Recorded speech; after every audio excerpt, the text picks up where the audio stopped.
पहले तो मैं आप सभी से सॉरी कहना चाहूँगा क्योंकि पिछले 2 दिनों से मैं वीडियो नहीं दे पाया और सॉरी इसलिए भी कहना चाहूँगा क्योंकि पहले 2 दिन पहले मैंने जो आपको वीडियो प्रोवाइड की थी जिसमें कि मैंने ये बताया था कि आपको पता है कि फ्यूचर में कभी भी आपको अपने सेल फोन या फिर आपकी स्मार्टफ़ोन, स्मार्ट वॉच और जो भी ब्लूटूथ डिवाइस आप अपने साथ कैरी करते हो, कभी भी उसे चार्ज में लगाने की आवश्यकता नहीं पड़ेगी। क्योंकि एक ऐसी टेक्नोलॉजी डेवलप की जा रही है जिससे कि आप चलते-फिरते किसी भी चीज़ को अपने एक्सेसरीज से बस अटैच करके उसे चार्ज कर सकते हो। जी, ये वीडियो मैंने आपको बताया था लेकिन ये टेक्नोलॉजी किस चीज़ पे काम करने वाली है, कैसे काम करेगी ये चीज़ मैं आपको बताना भूल गया था उस वीडियो में, इसलिए आज मैं ये फैक्ट पहले बताऊँगा पहले नंबर पे। तो चलिए शुरू करते हैं।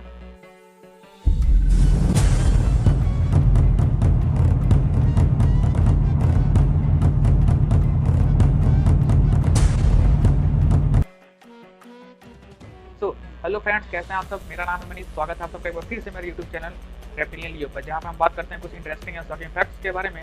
तो चलिए शुरू करते हैं हमेशा की तरह एक ब्यूटीफुल लाइन से। और मुझे पता नहीं क्यों ऐसा लग रहा है ना कि मेरी आज की ये वीडियो वायरल होने वाली है, मतलब जब भी हो लेकिन ये वीडियो वायरल होगी। तो the beautiful line is getting success is just like being pregnant because everybody says congratulation but nobody knows that how many times you were. इस चीज़ को आप चाहे अपने स्ट्रगल से रिलेट करके देखिए या फिर किसी और चीज़ से। I can't do or say anything to you because it totally depends on you.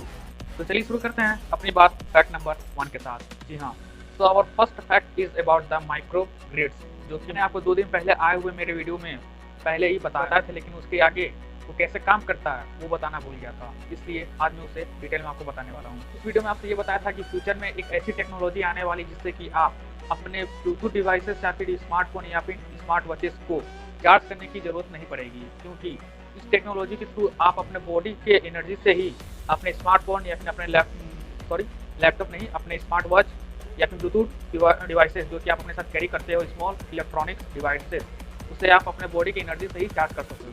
और ये टेक्नोलॉजी काम करेगी माइक्रो ग्रिड की वजह से, जो कि अभी आप अपने पिक्चर में देख रहे हो।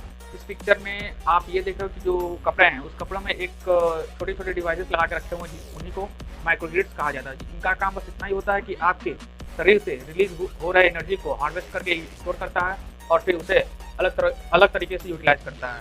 जैसे कि आप चल रहे हो या फिर कोई काम कर रहे हो, तो आपके शरीर से जो एनर्जी रिलीज हो रही है उस एनर्जी को ये डिवाइस स्टोर करेगा और फिर उसी एनर्जी को यूटिलाइज करेगा आपके स्मार्टफोन या फिर स्मार्ट वॉच या फिर ब्लूटूथ डिवाइस को चार्ज करने में। और हाँ, इस टेक्नोलॉजी को डेवलप किया है हमारे नैनो इंजीनियर्स ने, और इसलिए अब आपको कोई टेंशन लेने की ज़रूरत नहीं है कि मुझे अपनी इस डिवाइस को चार्ज करना है, बाहर जाना है वगैरह वगैरह, क्योंकि अब आपको उस डिवाइस को सिर्फ अपने शरीर से अटैच करना है बस, और अटैच करते ही वो फ़ोन या डिवाइस चार्ज होने लगेगा। बशर्ते आपने जो कपड़ा पहना हुआ है उस कपड़े में ये टेक्नोलॉजी यानी कि माइक्रो ग्रिड्स अवेलेबल होना चाहिए आपके कपड़े में। तो बताइए कैसा लगा ये टेक्नोलॉजी इन्वेंशन? जी हाँ, और अब हमें सिर्फ इंतजार है इस टेक्नोलॉजी को कमर्शियली अवेलेबल होने में, क्योंकि जब तक कमर्शियली अवेलेबल होगा नहीं तब तक हम इस चीज़ का फ़ायदा नहीं उठा पाएंगे। अभी तो ये सिर्फ लैब में ही इसे इस्तेमाल करके देखा गया है, और अब देखते हैं कि अब ये कमर्शियली कब तक अवेलेबल होता है और हमारे डेली लाइफ को कितना ईजी बनाता है ये टेक्नोलॉजी। बढ़ते हैं आगे अपने नेक्स्ट फैक्ट की ओर। Our next fact is also related to our technology. जी हाँ, अभी जो आप ये पिक्चर अपने स्क्रीन पर देख रहे हैं, हाथ में जो चीज़ इस पिक्चर में लिया गया वो क्या है, क्या आप मुझे बता सकते हो? कुछ आइडिया है आपको इस चीज़ के बारे में? तो चलिए मैं बता देता हूँ आप सबको कि ये क्या चीज़ है और ये कितने काम की चीज़ है। ये अभी कुछ समय पहले की ही बात है। एक 16 महीने के बच्चे की हार्ट ट्रांसप्लांट करनी थी, क्योंकि उसके हार्ट में कुछ ऐसी प्रॉब्लम थी जिसके कारण वो अपने हार्ट की वजह से सर्वाइव नहीं कर सकता था, और इसलिए डॉक्टर्स ने ये सजेस्ट किया कि इसकी हार्ट ट्रांसप्लांट करनी पड़ेगी, यानी कि उस बच्चे के शरीर में किसी और बच्चे के एक हेल्दी हार्ट को लाकर इस बच्चे के शरीर में डालना होगा, जिससे कि ये बच्चा सर्वाइव कर सकेगा।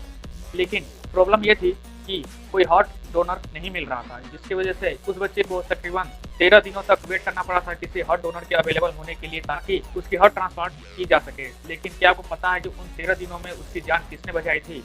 जी हाँ, अभी जो आप ये पिक्चर देख रहे हैं, यही पिक्चर में जो वो छोटी सी चीज़ इसने हाथ में ले रखी है, वो चीज़ एक आर्टिफिशियल हार्ट है, जिसके थ्रू से तकरीबन 13 दिनों तक उस बच्चे की जान बचाई जा सकी थी और फिर जाके ट्रांसप्लांट किया गया था उसके हार्ट का। तो मैंने यूँ ही नहीं कहा कि आज की वीडियो हमारी वायरल होने वाली है, आज हो चाहे जब भी हो, लेकिन वायरल होगी, क्योंकि आज का वीडियो में कंटेंट ही कुछ ऐसा है। और हाँ, मैं आप सबको ये याद दिलाना चाहूँगा कि अगर आप लोग ये वीडियो अभी तक देख रहे हो, अगर पसंद आ रहा तो प्लीज़ इस वीडियो को शेयर और सब्सक्राइब जरूर करें, ताकि हमारी 1000 सब्सक्राइबर की फैमिली कंप्लीट हो जाए और हम भी यूट्यूब की नज़रों में आ सके और हमारा भी चैनल ग्रो हो सके। So please share and subscribe the video if you like it. तो चलिए आगे बढ़ते हैं अपने थर्ड फैक्ट की ओर। Our third fact is about the excitement level. जी हाँ, क्या आपको पता है कि आप एक्साइटमेंट में क्या कर सकते हो और आपके साथ क्या हो सकता है? जी हाँ, क्योंकि आज का ये फैक्ट इसी से रिलेटेड है, क्योंकि 1946 में एक पिता को ट्रिपलेट्स हुए थे। जी हाँ, उनके 3 बच्चे हुए थे और ये तब की बात है जब अल्ट्रासाउंड जैसे टेक्नोलॉजी अभी तक इन्वेंट नहीं की गई थी और यूज़ नहीं किया जा रहा था उस समय हॉस्पिटल्स में। और मैं इस बात पे जोर इसलिए दे रहा हूँ क्योंकि मैंने ये फैक्ट जहाँ पे पढ़ा था वहाँ पे भी इस वर्ड को बहुत ही हाईलाइट करके और एक तरह से कहेंगे बोल्ड लेटर्स में लिखा गया था। मुझे जहाँ तक समझ आया उस चीज़ को पढ़ने के बाद या फिर उस वर्ड को देखने के बाद उसने हाईलाइटेड में, तो मुझे ये लगा कि शायद इस वर्ड को इसलिए ना हाईलाइट करके लिखा गया ताकि फ्यूचर में किसी घटने वाले घटना को होने से पहले अगर हम उसकी एक झलक भी देख लेते हैं तो हम अपने आप को पहले से ही तैयार करके रखते हैं। और क्योंकि हमने अपने आप को पहले से ही तैयार करके रखा था, इसलिए फ्यूचर में अब जो घटना घटने वाली है उससे शायद हमें उतना ज़्यादा फर्क नहीं पड़ता। और इसलिए शायद यहाँ पर अल्ट्रासाउंड वर्ड भी इतना हाईलाइट करके दिखाया गया था, क्योंकि अगर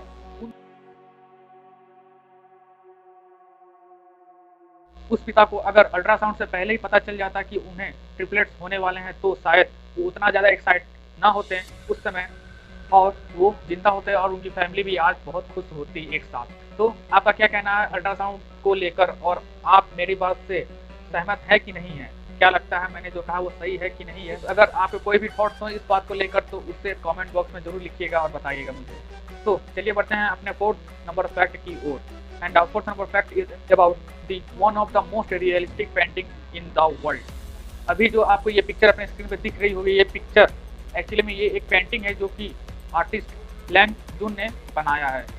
अब इनका नाम मुझे प्रोनाउंस करने में थोड़ी सी दिक्कत हो रही है, पता नहीं ये एक्चुअल प्रोनाउंसिएशन है कि नहीं है, लेकिन मैं स्क्रीन पे दिखा देता हूँ लिखा हुआ, आप पढ़ लीजिएगा। तो ये पिक्चर इन्होंने बनाई है और इसे world one of the most realistic painting इसलिए कहा जाता है क्योंकि अभी अगर आप इस पिक्चर को देखें ध्यान से तो एक्चुअली में इस कपड़े में जो धागे हैं उस धागों को भी इतनी बेहतरीन तरीके से बनाया गया है और दिखाया गया कि एक्चुअली में अगर आप इसे देखोगे इतनी ज़्यादा डिटेल इस पिक्चर में कि आपको देखकर ये लगेगा कि यार ये पिक्चर नहीं है बल्कि फोन से लिया हुआ कोई शॉट है। तो चलिए बढ़ते हैं अपने अगले 5th नंबर फैक्ट की ओर, जो कि आप थंबनेल में देखकर आए हैं। जी हाँ, कंकालों को भी पेंशन मिलता है। तो ये घटना घटी थी 2010 में। जी हाँ, 2010 में टोक्यो के कुछ गवर्नमेंट ऑफिसर्स एक इंसान के घर पहुंचे थे उनके 111वें बर्थडे पे उन्हें विश करने के लिए या फिर उन्हें कॉन्ग्रेचुलेसन देने के लिए, क्योंकि टोक्यो कंट्री के वो सबसे बुजुर्ग इंसान थे और सबसे ज़्यादा साल जीने वाले इंसान थे। लेकिन एक्चुअली में जब गवर्नमेंट ऑफिसर्स उनके घर पहुंचे उन्हें कॉन्ग्रेचुलेसन देने के लिए, तब उन्हें पता चला कि एक्चुअली में वो इंसान नहीं मिला जिन्हें उन्हें कॉन्ग्रेचुलेसन देना था, बल्कि उन्हें उनके सोफे पे एक कंकाल मिला जो कि आप पिक्चर में देख रहे होंगे। जी हाँ, ये कंकाल उसी इंसान का है जिससे कि ये गवर्नमेंट ऑफिसर्स कॉन्ग्रेचुलेसन देने आए थे उन्हें उनके 111वें बर्थडे पे। लेकिन इस इंसान की डेथ तकरीबन 30 साल पहले ही हो चुकी थी, यानी कि 81th बर्थडे पे ही इनका डेथ हो चुका था और पिछले 30 सालों से इनकी पेंशन जो मिल रही थी वो एक्चुअली में ये फैमिली वाले रिसीव कर रहे थे। और अब मुझे सब चीज़ तो सही लगा, लेकिन मुझे एक चीज़ नहीं समझ में आया कि एक्चुअली में उस इंसान के कंकाल को रखने का क्या मतलब था, क्योंकि इसके पीछे का लॉजिक मुझे भी नहीं समझ में आया कि एक्चुअली में पिछले 30 सालों से उनके फैमिली वालों को उनकी स्केलेटन प्रिजर्व करके रखने का क्या मतलब था। क्या अगर वो शायद बताना ही चाहते थे किसी को कि उनके फैमिली का वो मेंबर अपडेट हो चुका है और शायद इस डर से कि पेंशन ना मिले इसकी वजह, और शायद इसी डर से इस बात को उन्होंने डिस्क्लोज नहीं किया था और शायद गवर्नमेंट के रिकॉर्ड में भी उनका नाम नहीं आया था कि वो अब मर चुके हैं या फिर जिंदा हैं। तो आज के लिए बस इतना ही, मिलता हूँ अब आपसे कल एक नई वीडियो के साथ जिसमें जानेंगे और भी ऐसे इंटरेस्टिंग और शॉकिंग फैक्ट्स के बारे में। और अगर वीडियो पसंद आए तो प्लीज़ इसे शेयर और सब्सक्राइब जरूर करें और मुझे आशा है कि शायद आज की मेरी ये वीडियो वायरल हो सकती है। आपको क्या लगता है? प्लीज़ अगर कर सकते हैं तो आप भी वायरल करने में हेल्प कीजिएगा। डॉग जो शब्द है, ये शब्द सुन के आपके दिमाग में क्या आता है? यानी कि वही कुत्ता। तो क्या आता है आपके दिमाग में अगर आप ये सब सुनते हैं? तो शायद फेसफुलनेस या फिर उनकी बार्क करने की आवाज़ यानी कि भौंकने की आवाज़ हो वो। लेकिन क्या आपको ये पता है कि कुछ ऐसे भी कुत्ते यानी कि कुछ ऐसे भी डॉग्स हैं जो कि बार्क नहीं कर सकते, यानी कि वो भौंकने वाली आवाज़ नहीं निकाल सकते हैं, पर चूँकि डॉग्स की पहचान ही उनके भौंकने की आवाज़ से ही होती है और वो वही चीज़ नहीं कर सकते हैं। तो इस चीज़ के बारे में बताऊंगा मैं आपको कल आने वाली वीडियो में ये, और मिलते हैं अब हम आपसे कल एक नए वीडियो के साथ। तब तक के लिए good bye and have a good day. Bye.